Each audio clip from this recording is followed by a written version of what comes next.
Today we're sitting down with Joey Agree of Agree Realty.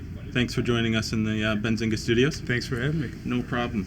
So you have turned Agree Real Estate from a $300 million microcap to a $1.5 billion diversified real estate company. Mm-hmm. Could you point to one dynamic change that occurred that allowed you to do that? Sure. I think the most significant change was in 2010 when we launched our acquisition platform. Since that time, we've acquired approximately $1 billion in net lease retail. It's transformed the portfolio, the company, diversified the portfolio, and really led us to the point where we are today. Thank you. Recently, for the first time, the combined market cap of all publicly traded REITs surpassed $1 trillion. Yep. Is it becoming crowded, and does that make it harder to find deals at attractive price points?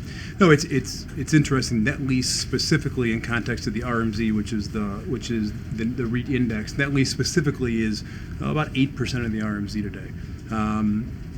But the net lease world, in terms of real estate, is much larger than just publicly traded REITs at hand. We have non-traded REITs, we have institutional capital, and a minority of transactions actually take place with a purchaser being a publicly traded net lease REIT. So it's a $2 trillion plus highly fragmented space. Net lease REITs are a minority of that space. And so the unique thing about net lease is there's a ton of opportunity for everybody in it. Just finding the right opportunities to qualify and hurdle for us is important. Appreciate that. Recently you said in an interview the biggest macro concern for this year would be the unknown interest rates. Do you still believe that? Has the politics that we've seen in Congress changed that at all? There's a lot of politics going on, a lot of unpredictable politics going on today. I think in terms of threats, when we look at our threats, when we do a SWOT analysis and specifically zero in on threats, the threat that is not under our control is interest rates. Now, interest rates come in really two forms, right? There's a curve for interest rates, short end and the long end of the curve. REITs in particular are impacted by long-term interest rates. So typically the 10-year Treasury, which is a global market today. And so I think the correlation between the Fed increasing rates, whether it's 2 hikes or 3 hikes or 4 hikes this year, and the long-term impact on interest rates, specifically the 10-year UST, they're not necessarily correlated. That said, if the 10-year does go up in any significant and material unexpected way, that would be the biggest threat to our business because the correlation between cap rates and interest rates, there is a lag. Like I said, it's a highly fragmented large market.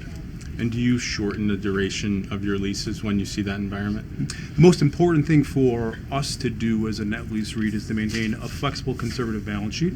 And so today we're operating at the end of Q1 about 4.9 times levered, or about approximately 25% debt to market cap, which is extremely low levered in the real estate world.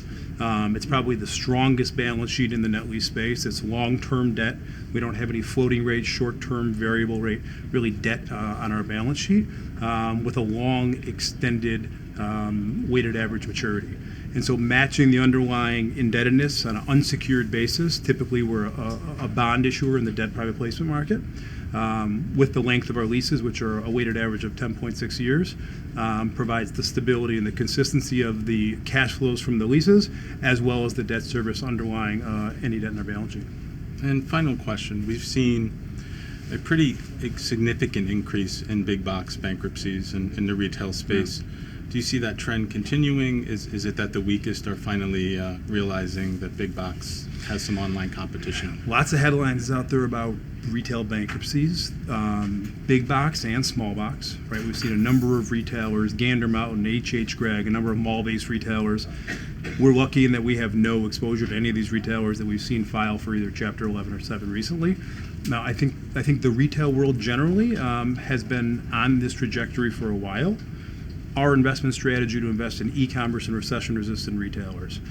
We want to focus our capital into retailers that have a defined omni-channel strategy, that have a defined recession resistance business in terms of their underlying sector, and so we're very careful from a sectoral approach.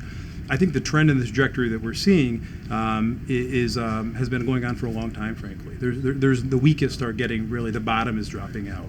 And so our focus is on national and super regional retailers with that lens of e-commerce and recession resistance, and then finding the best operators of those respective sectors. Appreciate it. Thank you for joining us. Thank you for having me. Great to Talk be here. again soon. Thank you.